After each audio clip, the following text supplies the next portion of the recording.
ሰላም ቤተሰቦች እንግዲህ በዚህ ቻናል አማርኛ መጻፍና ማንበብ ለሚከብዳችሁ ተማሪዎች ሁሌም በየጊዜው እነዚህን የአማርኛ የፊደል ገበታ ላይ የሚገኙ ፊደላቶችን እያጠናንን በአጭር ቀን መጻፍና ማንበብ እንዲችሉ እያደረግን እንለቃቸዋለን ማለት ነው። በዛሬ ትምህርታችን ከሀ እስከ ሰ ያሉ ፊደላቶችን በደንብ እናያቸዋለን። ያው ወደዚህ ከቀኝ ወደ ግራ እናነባቸዋለን። እንዴት ነው? ከግራ ወደ ቀኝ እናነባቸዋለን። ከዛ ደግሞ ከቀኝ ደግሞ ወደ ግራ እናነባቸዋለን ማለት ነው። ከዛ ደግሞ ከላይ ጀምረን ወደ ታች እናነባቸዋለን። ከላይ ወደ ታች፣ ከዚህ ወደዚህ ማለት ነው። በዚህ ሁሉ እናንተ አብራችሁን እየደገማችሁ በደንብ መለማመድ ይኖርባችኋል ማለት ነው። እሺ አሁን ከመጀመሪያ በፊት አማርኛ በደንብ እንዲገባችሁ ማድረግ ያለባችሁን ነገር ልንገራችሁ። እችን መመሪያ በደንብ ካዳመጣችሁኝ ያው በአጭር ቀን 2 ሳምንትና 3 ሳምንት ባልሞላ ጊዜ ውስጥ የአማርኛ እንግዲህ 34 ፊደላቶች አሉ። ያው 34 ግን 34 ስላችሁ 1 2 3 4 5 6 እያልኩ አይደለም። እንደዛ ሳይሆን እነዚህን እንደ አንድ ነው የምቆጥራቸው። ያው ለምሳሌ ሀን 1 ለ 2 ሐመርኳ 3 መ 4 ሰ 5 ረ 6 ሰ 7 እያልኩኝ ማለት 1 2 3 4 5 6 7 እንደዚህ እያልኩ ነው የምቆጥራቸው እንጂ ወደዚህ ከእንትን ካልኳቸው እያንዳንዱ ደግሞ 7 ቤተሰቦች አሏቸው። እሱን ማወቅ አለባችሁ ማለት ነው። 34 ፊደላቶች አሉ። እነሱን እየከፋፈልን በየቀኑ ቀስ እያደረግን እናነባለን እና ይህን እናንተ ለማሳካት አንደኛ ያው ወደዚህ 7 መሆናቸውን ማወቅ አለባችሁ። ሲቀጥል ደግሞ ወደታች ደግሞ 34 መሆናቸውን ማወቅ አለባችሁ ማለት ነው። ያ ማለት አሁን ይሄኛው በ7 ስናበዛው 7 ሲባዛ በ4 ስንት ነው? 28። 8ን ጽፌ 2 አለኝ። 7 ሲባዛ በ3 ስንት ነው? 21። 21 እና 2 23 ይሆናል። ስለዚህ 238 ፊደላቶች ማወቅ አለባችሁ ማለት ነው። ያው የምታጠኑት 238 ፊደሎች ግን ቁጥሩ ስታስቡት በጣም ከባድ ይመስላል። ነገር ግን ቀላል ነው። ለምን እንደዛ አልኳችሁ መሰላችሁ? አንደኛ በዜማ መያዝ ትችላላችሁ። ያው እዚህ ጋር ሀ ሁ ሂ ሃ ሄ ህ ሆ ለ ሉ ሊ ላ ሌ ል ሎ። ስለዚህ ቀላል ነው። አሁን መ ብላችሁ መ ሙ ሚ ማ ሜ ም ሞ ቀላል ነው። ብዙ ተማሪ ይሄን ይችልበታል። ግን ችግሩ ምንድነው? ምልክታቸውን በደንብ እያወቁ መሄድ ማለት ነው። ምልክቱ ደግሞ በጣም በሚገርም ሁኔታ ቀላል የሆነ መንገድ አለው፣ በቀላሉ እንድትይዙት ማለት ነው። ለምሳሌ ሁለተኛ ፊደሎችን 7 ናቸው ብለናል አይደል? ወደ ጎን ሁለተኛ ፊደሎች ስትመለከቱ ለምሳሌ ሁ ሉ ሁ ሙ ሱ ሩ እዚህ ላይ ቆይ ሩ እዚህ ላይ አለ እንደዚህ ማለት ነው። ሩ ሱ እያለ ተመሳሳይ ነው ሁለተኛ ፊደሎች ማለት ነው። ሶስተኛ ሳትሉኝ ሶስተኛም እግራቸው እዚህ ጋር ተመልከቱ፣ ሸፋፋ ናቸው ማለት ነው። ሂ ሊ ሂ ሚ ሲ ሪ ሲ እያለ እግራቸው ላይ ምልክት አለ ማለት ነው። አራተኛ ፊደሎች ደግሞ የግራ እግራቸውን ተመልከቱ፣ የቀኝ እግራቸውን ማለት ነው። ረዣዥም የቀኝ እግራቸው ረዣዥም፣ በግራ ደግሞ አጫጭር ናቸው ማለት ነው። ሀ ላ ሀ ማ ሳ ራ ሳ እያለ የቀኝ እግራቸው ረዥም፣ የግራ እግራቸው ደግሞ አጫጭር ናቸው ማለት ነው። ስለዚህ በቀላሉ ትይዟቸዋላችሁ። አምስተኛ ፊደሎች ሁሉም ፊደሎች ቀለበት አላቸው። ተመልከቱ ሄ ሌ ሄ ሜ ሴ ሬ ሴ። ይህን ማሳያችሁ ምንድነው 238 ፊደል እንዴት አጠናለሁ እኔ ቢቀርብኝስ እንዳትሉ ብዬ ነው። በቀላሉ እንዲሁም ማጥናት ትችላላችሁ ማለት ነው። ከዚህ በተጨማሪ ደግሞ ተማሪዎችን እኛ በውስጥ መስመር ቴሌግራም ላይ፣ ዋትስአፕ ላይ እና ኢሞ ላይ ደውሉልን። በሳምንት 5 ቀን በቀን ደግሞ 1 ሰዓት እናስተምራለን። በዚህም ተማሪዎች በጣም ደስተኞች ናቸው። ስለዚህ እናንተም ደስተኛ ሆናችሁ ያው አብዛኞች እንግዲህ አረብ ሀገራት ያላችሁ እህቶቻችን ወንድሞቻችን ናችሁ የምትማሩት አብዛኛው እዚህ ኦንላይን ላይ። እናንተ ምንድነው የምታደርጉት? የሆነ ትርፍ ጊዜ ይኖራችኋል። ልተኙ ሊሆን ይችላል፣ ምሳ ሰዓት ላይ ሊሆን ይችላል፣ ጠዋት ወደ ስራ ከመግባታችሁ በፊት ሊሆን ይችላል። ብቻ የሆነ ሰዓት ላይ 1 ሰዓት ቋሚ ሰዓት ትመድባላችሁ። በዚያ ሰዓት ሁሌም እየተገናኘን ያችን 1 ሰዓት እኛ ጋር ደብተርና እስክሪብቶ ትይዛላችሁ። እየጻፋችሁ ውሏችሁን እያጠናችኋት መዋል ወይም ደግሞ ማምሸት ማደር ትችላላችሁ። ነገ ስንገናኝ ደግሞ የቤት ስራችሁን ታሳርማላችሁ። እንደገና እያላችሁ እነዚህን 238 ፊደላቶች ማጥናት ትችላላችሁ ማለት ነው በደንብ። ከዛ በቃ ማንኛውንም ጽሁፍ መጻፍ ትችላላችሁ። አማርኛ የሚባል ነገር አይከብዳችሁም ማለት ነው። ያው ለምሳሌ እዚህ ላይ ማ ሳ ባንድ ላይ ማሳ ይሆናል። ሳ ራ ባንድ ላይ ሳራ ይሆናል። ማገጣጠም ነው ማለት ፊደሎችን አንዴ ካወቃችሁ በኋላ በማገጣጠም የአማርኛን ወርልድ ዓለም መቀላቀል ትችላላችሁ ማለት ነው። ኦኬ እንግዲህ ምን ልላችሁ ፈልጌ ነው 238 እንዳፈሩት ምንድነው 7 መሆኑን ማወቅ ከዛ ወደ ታች 34 መሆናቸውን ማወቁ ከዛ ደግሞ ማርቢያ መንገዱን ማወቅ ማለት ነው። ማርቢያ መንገዱን ርቢውን ማወቅ በእርግጥ እንደ ሁለተኛ ቋንቋ የምትማሩ ልጆች ምንድነው የሚያስቸግራችሁ ሶስተኛውና አምስተኛው ስድስተኛውና ሶስተኛው ምናምን ይባል አለ አንዳንድ የሚያስቸግራችሁ እሱንም ቀስ ብለን በደንብ እናርማችኋለን በደንብ ትለምዱታላችሁ ማለት ነው። ኦኬ እሺ አሁን ቀጥታ ወደ የት እንሄዳለን እንዳልኳችሁ ፊደላቶችን እንቆጥራለን እናነባለን የዛሬ ምዕራፋችን በዚህ ይሆናል ማለት ነው። እሺ ሀ ሁ ሂ ሃ ሄ ህ ሆ ትላላችሁ ማለት ነው። ኦኬ ከዛ ወደዚህ ልመለስ ሆ ህ ሄ ሃ ሂ ሁ ሃ ትላላችሁ። አዎ አሁን ወደዚህም አንብበናል ወደዚህም አንብበናል ማለት ነው። ጉድ ሶ አሁን ለን እንሄዳለን። ለ ሉ ሊ ላ ሌ ል ሎ ትላላችሁ። ኦኬ አሁን ወደዚህ ልመለስ። አሁን ብዙ ሰው ወደዚህ መቆጠር ትችላላችሁ።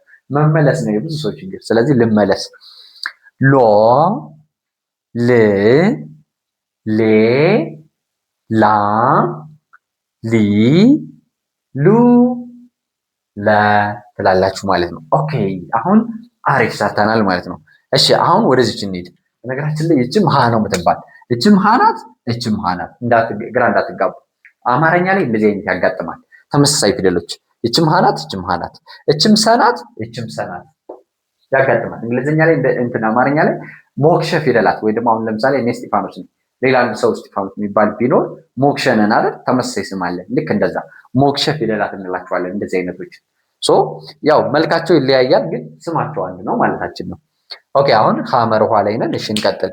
ሀ ሁ ሂ ሃ ሄ ህ ሆ እንላለን ማለት ነው።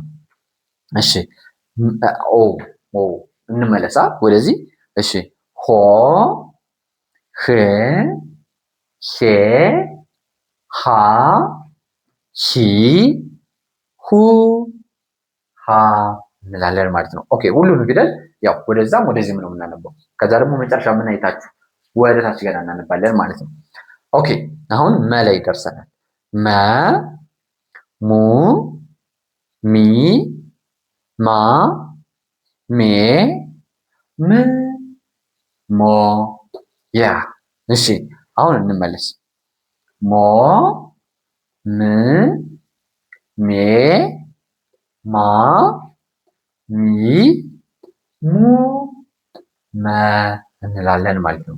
that is good እንላለን። በጣም ጥሩ ማለታችን ነው። እሺ በነገራችን ላይ አማርኛ ብቻ አይደለም የምናስተምረው። አማርኛ እናስተምራለን፣ እንግሊዝኛ እናስተምራለን፣ ሂሳብ እናስተምራለን። በተለይ ያው ሰዎች ተማራችሁም አልተማራችሁም መደበኛ ትምህርት ቤት አማርኛ፣ ሂሳብ፣ እንግሊዝኛ በጣም ወሳኝ ነገር ነው። አሁን ላይ እንደምታውቁት ቴክኖሎጂ ሁሉ በጣም እየተስፋፋ ነው። ሶ እንግሊዝኛ ማወቅ አይጎዳም፣ አማርኛ ማጻፍ ማንበብ አይጎዳም። ሂሳብ ማወቅ ያው አሁን ላይ ገበያም ንግድ ምንም ማለታቸው አይቀርም። ገብቷችኋል? ስለዚህ መደመር፣ መቀነስ፣ ማካፈል፣ ማባዛት የሚባሉ መሰረታዊ የአልጀብራ ትምህርቶችን ማወቅ አለባችሁ ማለት ነው። እሱን እኛ ሁሉንም በአንድ ላይ እኛ ጋር ማግኘት ትችላላችሁ። በውስጥ መስመር ለሚያጠኑ ልጆች በተለይ ደግሞ በጣም በቂ በሆነ ሁኔታ እንገኛለን ማለት ነው። ለምን አሁን ዩቲዩብ ላይ ትንሽ ነገር ይችን አሁን ለምሳሌ ዛሬ የምሰራላችሁ 7 ፊደሎችን ነው። በውስጥ ብትማሩ ግን 1 ሰዓት ነው እኛ ጋር የምታሳልፉት። 1 ሰዓት ሙሉ ከዚህ በላይ ማጥናት ትችላላችሁ ማለት ነው። በውስጥ ለሚያጠኑ ልጆች በጣም አትራፊና በአጭር ቀን የሚፈልጉትን ያክል እንዲማሩ ያግዛቸዋል ማለት ነው። ሌትስ ኮንቲኒው እንቀጥል። አሁን ኦኬ አሁን ወደ ሰ ሱ ሲ ሳ ሴ ስ ሶ እሺ እንመለሳው ሶ ስ ሴ ሳ ሲ ሱ ሰ እንላለን ማለት ነው። ኦኬ ናው ሌትስ ጎ ቱ ወደ ማን ወደ ረ ማለት ነው። ሰን ትንሽ አጥፍቻታለሁ እዚህ ላይ ትጠገን አይደል? ያው ሰ እሺ ረ ሩ ሪ ራ ሬ ር ሮ እንመለስ ሮ ር ሬ ራ ሪ ሩ ረ እንላለን ማለት ነው። ኦኬ አሁን የመጨረሻው ፊደል ቀርቶናል። ማን ሰ ሰ ይሄ ተመሳሳይ ነው። አሁን እዚህ ላይ ሌላ ፊደል እንዳይመስላችሁ እንዳትጨናነቁ ነው እንደዚህ ምላችሁ። ያው ምንድነው ይሄ ተደጋገመብኝ ምኑ ነው እኔ ማዳመጥ አልቻልኩም እንዴ እንዳትሉ ነው። ተመሳሳይ ናቸው። ስለዚህ ይሄ ሰ ነው ይሄም ሰ ነው። ሰ ሱ ሲ ሳ ሴ ስ ሶ ስመለስ ሶ ስ ሴ ሳ ሲ ሱ ሰ አይ ቲንክ አሁን ጨረስን ማለት ነው። ኦኬ አሁን እየጻፋችሁ ካልሆነ ተበልታችኋል። በቃ እየጻፋችሁ መሆን አለበት። ደብተራችሁ ላይ እንደዚህ አይነት ደብተር አዘጋጁ፣ ያስፈልጋችኋል። እንደዚህ አይነት ደብተር አዘጋጁና እቺን ሙሉ እየጻፋችሁ ነው ማስተምራችሁ በየቀኑ እየጻፋችሁ ምናምን ያው በውስጥ ብትማሩ እዚህ ላይ ብትማሩ ምትማሯትን መገልበጥ አለባችሁ። ገብቷችኋል? እየገለበጣችሁ የእጅ ታዲያ ተማራችሁ ተብሎ መጻፍ ካልቻላችሁ ምን ዋጋ አለው? ስለዚህ በደንብ መጻፍ አለባችሁ። እየጻፋችሁ በደንብ የእጅ ጽሁፋችሁን ማየት ደስ ይላል። በነገራችን ላይ መማር በጣም ደስ ይላል። ለምን? በራሳችሁ ላይ የሆነ ለውጥ እያሳያችሁ ነው። ራሳችሁን ነገ በቃ የትኛውን ቦታ ላይ ማስቀመጥ ትችላላችሁ። የተማረ ሰው የትም መድረስ ይችላል ማለት ነው።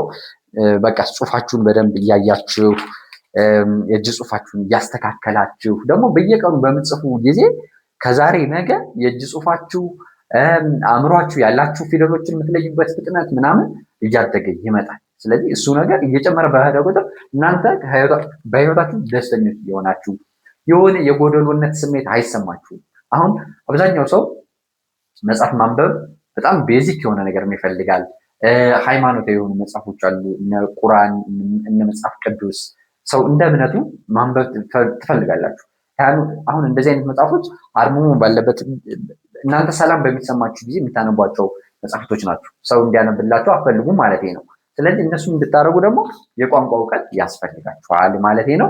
ስለዚህ እየጻፋችሁ እንድትከታተሉኝ ያው ግዴታችሁ የኔ ተማሪዎች መጽሐፍ ግዴታቸው ነው ማለት ነው። ለምን አንዳንዴ እማራለሁ፣ አጠናለሁ፣ እከታተላለሁ ግን አይገባኝም የሚሉ ልጆች ማይጽፉ ልጆች ስለሆኑ የኔ ልጆች ደግሞ ትጽፋላችሁ፣ ታነባላችሁ፣ ትለማመዳላችሁ ማለት ነው። ትምህርት በልምምድ ላይ የተወሰነ ነው ማለት ነው።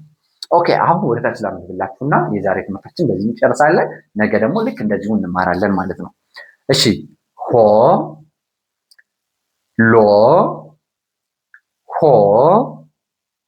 ሞ ሶ ሮ ሶ ጉድ። እሺ አሁን ወደ ላይ እንሄድ እስቲ። ሶ ሮ ሶ ሞ ሆ ሎ ሆ። በጣም ጥሩ። አሁን ስድስተኛ ፊደሎች ህ ል ህ ም ስ ር ስ። እሺ እንመለስ። ስ ር ስ ም ህ ል ህ። በጣም ጥሩ። አሁን ወደ እነዚህ እንምጣ። አምስተኛ ፊደሎች ሄ ሌ ሄ ሜ ሴ ሬ ሴ። ጉድ። አሁን እንመለስ። ሴ ሬ ሴ ሜ ሄ ሌ ሄ ትላላችሁ። እሺ አሁን እዚህ ጋር እንምጣ። ላ ሀ ማ ሳ ራ ሳ እንላለን ማለት ነው። ስንመለስ ሳ ራ ሳ ማ ሀ ላ ሀ እንላለን ማለት ነው። ኦኬ አሁን እዚህ ላይ አንድ ግራ የገባችሁ ነገር ይኖራል ብዬ ጠረጠርኩ። ምኑ ነው? ለምሳሌ እዚህ ላይ ሀ ብለናል፣ እዚህ ላይም ሀ እንላለን። ለምን? ስንቆጥሩ አማርኛ የግድ 7 ነው መሆን ያለበት እና ስንቆጥር አጋጣሚ እዚህ ላይ ሀ ይደረባል። ሀ ሁ ሂ ሃ ተመሳሳይ ነው ማለት ነው። ይህም ሀ ስለሆነ የራሱ ሀ ሁ ሂ ሃ፣ ስለዚህ ሀ ብለን ያነበብነው ለዛ ነው። አራተኛዎቹ የሀ ቤቶች አራተኛና አንደኛው ተመሳሳይ ነው ማለት ነው። ኦኬ አሁን ወደ ሶስተኛ እንምጣ። እሺ ሂ ሊ ሂ ሚ ሲ ሪ ሲ እንላለን ማለት ነው። ጥሩ እሺ አሁን ወደ ሁለተኛ ፊደሎች ሁ ሉ ሁ ሙ ሱ ሩ ሱ። እሺ እንመለስ። ሱ ሩ ሱ ሙ ሁ ሉ ሁ እንላለን። አይ ቲንክ ይህን ደግሜላችኋለሁ። አንዴ ልድገመው። ሲ ሪ ሲ ሚ ሂ ሊ ሂ። ወደ ላይ አንዴ ያነበብኩላችሁ አልመሰለኝ። ለዛ ነው ብደግመውም አይጎዳችሁም መድገሙ ማለት ነው። ለዛ ነው እናንተ ከእኔ ከምደግምላችሁ በላይ ራሱ ደጋግማችሁ ማለት ይኖርባችኋል። እንደዛ ስትሆኑ በጣም በቀላሉ ትለምዱታላችሁ። እሺ መደጋገም የትምህርት ቁልፍ መሰረታዊ ነገሩ ነው። መደጋገም ባይኖርማ እኮ አንዴ ብቻ በሆነ 20 ዓመትና 17 18 ዓመት ባልተማርን ነበር ማለት ነው እኛ። መደጋገሙ ነው ትልቅ ለውጥ ማምጣት የሚችለው። በራሳችሁ ላይ የሚታይ ለውጥ እንድታመጡ እንድታሳዩ የሚያደርጋችሁ መደጋገሙ ስለሆነ ደጋግማችሁ ማንበባችሁ በጣም መሰረታዊ ነገር ነው ማለት ነው። እሺ አሁን የመጀመሪያ ፊደሎች ላይ ደርሰናል። ሰ እዚህ እንጀምር። ሀ ለ ሀ መ ሰ ረ ሰ። እሺ አሁን ወደ ላይ ልሂድ። ሰ ረ ሰ መ ሀ ለ ሀ ይሆናል ማለት ነው። ኦኬ እንግዲህ የዛሬ ትምህርታችን ይህ ይመስላል። እንግዲህ በቀጣይ ደግሞ እየጻፍ ካሳየኝ ካላችሁ ብዙ ልጆች እየጻፉ መለማመድ ትወዳላችሁ፣ ፊደሎች እንዴት እንደሚቀረጹ ማለት ነው። ለምሳሌ ሀ ስትሉ እንደዚህ አንድ ቋሚ አንድ አግዳሚ አንድ ቋሚ ሀ። ለ ስትሉ ደግሞ አንድ ቋሚ አንድ አግዳሚ አንድ ቋሚ። እንደዚህ ያደረኩ እንዳሳያችሁ የምትፈልጉ ካላችሁ ደግሞ ኮሜንት ላይ ያሳውቁኝ። በውስጥ ለሚማሩ ልጆች በእርግጥ እንደሚፈልጉ አድርገን እናስተምራቸዋለን። ከዚህ ላይ ግን የሁሉም ሰው ፍላጎት ተመሳሳይ አይደለም። የሰው ፍላጎት የተለያየ ስለሆነ የሁላችሁን ማሳካት ላንችል እንችላለን። ግን ኮሜንት ላይ ያሳውቁኝ። እንደዚህ የጻፍኩም ደግሞ እንዳስተምራችሁ ከፈልጋችሁ እና እንሞክረዋለን ማለት ነው። እንግዲህ የዛሬ ቆይታችን ይመስላል። እስከዚህ ሰዓት በትዕግስት ስለተከታተላችሁ ከልብ አመሰግናችኋለሁ። ሰላማችሁ እያላችሁበት ይብዛልኝ። ትምህርታችሁን ይግለጽላችሁ። ሰላም፣ ፍቅር፣ ጤና ለሀገራችን። ይህ የእናንተው ምርጥ ፎኖስ ኢትዮጵያ ነው።